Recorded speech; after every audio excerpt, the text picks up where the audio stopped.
आधी मुख्यमंत्री पदाचा सोहळा होईल आणि त्यानंतर मुख्यमंत्री पदाबद्दल चर्चा होईल। आमदार मंगेश कुडाळकर यांची माहिती। तर मंत्रिपदासाठी इच्छुक असून शिंदेंकडे मागणी केली आहे, कुडाळकरांचं वक्तव्य आहे।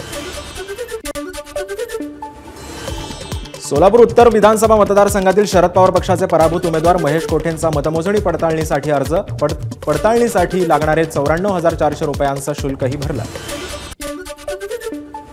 अहिल्यानगरच्या पाथर्डीमध्ये रोहित पवारांच्या नेतृत्वात महाविकास आघाडीचं ईव्हीएम विरोधात आंदोलन। ईव्हीएम मशीनची प्रतिकृती जाळत केलं आंदोलन।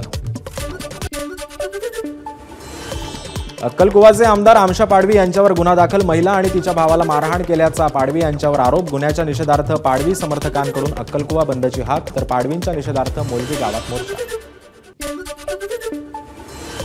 नाशिक शहरातील विविध भागातून चोरीला गेलेले मोबाईल नाशिक पोलिसांनी मूळ मालकांना केले परत।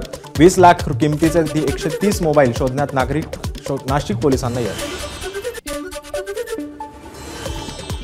नांदेडच्या सिडको भागातील एमआयडीसी मधील तिरुमला ऑइल इंडस्ट्रीजला आग, 4 जण गंभीर जखमी।